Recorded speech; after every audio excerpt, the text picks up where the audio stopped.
Isang hapong kongregasyon, katabing dalagang inspirasyon, bigla akong nangonsumisyon. Wait ko'y ibig mag-air pollution, pinilit itago ang emotion, pinipigil ang massive explosion. Sana'y matapos na ang session, ako'y hirap na sa kneeling position.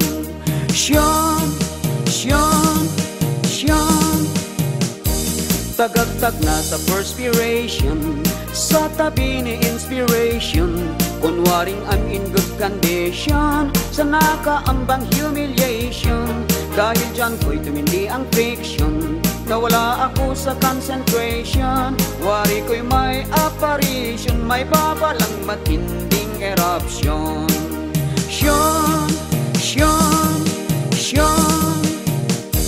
Lumingon ako sa ibang direksyon, para sa plan A execution, mahigpit ang incarceration.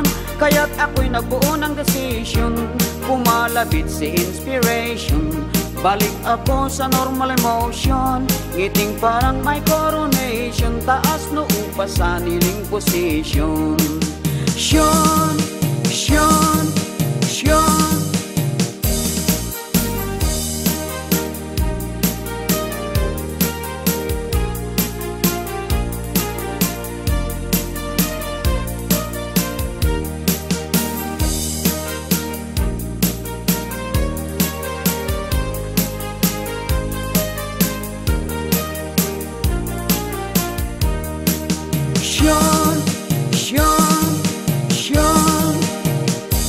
Para akong may convulsion, sa tindi ng aking depression, na makalabas na sa session ng panatid ko sa devotion.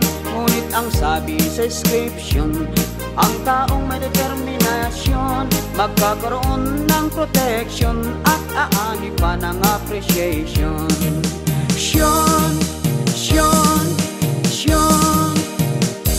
Ako'y nagkipag-negotiation sa aking stomach digestion, hiningi ko rin cooperation para sa aking muscle extraction. Ngunit matindi na ang faction, sumambulad ng revolution, wala ng reconciliation ng digestion at ng excretion.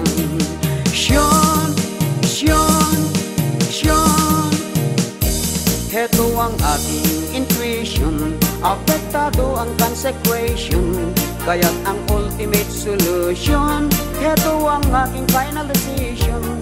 Kesa ako'y maka-complication, sabi goodbye my inspiration, sabay pindot sa detonation, nagpulasan ang nasa congregation.